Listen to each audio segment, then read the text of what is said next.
Hi friends, ఈరోజైతే నేను మామిడికాయ పప్పు చూపించబోతున్నాను. దీనికి కావాల్సినవి ఉల్లిగడ్డ, మామిడికాయ ముక్కలు, పచ్చిమిర్చి, కొత్తిమీర, కరివేపాకు. సో ఇప్పుడు బాండ్లీ పెట్టుకున్నాను. ఇందులో నూనె వేసుకోవాలి.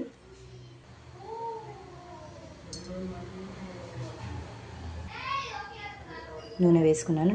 నూనె వేడయ్యాక నూనె వేడైంది ఫ్రెండ్స్. ఇందులో ఆవాలు, జీలకర్ర,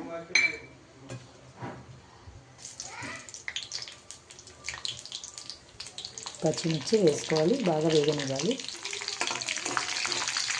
నెక్స్ట్ కరివేపాకు వేసుకోవాలి. మిర్చి, కరివేపాకు వేగిపోయిన ఫ్రెండ్స్. ఇప్పుడు వచ్చేసి ఆనియన్స్ వేసుకోవాలి. ఆనియన్స్, మామిడికాయ ముక్కలు ఒకటేసారి వేసుకోవాలి. దీంట్లో కొంచెం సాల్ట్ వేస్తే ఈ ముక్కలు తొందరగా మెత్తగా అవుతాయి. ఇప్పుడు వీటిని కలుపుకొని ఒక 2 మినిట్స్ వేగనివ్వాలి. ఇలా వేగుతున్నాయి ఫ్రెండ్స్. ఇప్పుడు మూత పెట్టేసుకోవాలి. సో తొందరగా మెత్తగా అవుతాయి. అవి మెత్తబడేలోపు పప్పులో సాల్ట్ వేసుకొని చక్కగా మెదుపుకోవాలి ఫ్రెండ్స్. కందిపప్పు ఇది. మీకు ఇష్టమైతే పెసరపప్పులో కూడా వేసుకోవచ్చు.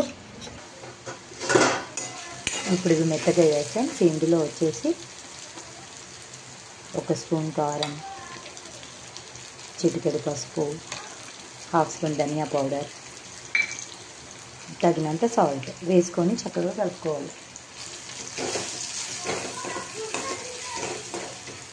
దీంట్లో ఇప్పుడు మనం మెదుపుకున్నాం కదా కందిపప్పు, వేసేసుకోవాలి.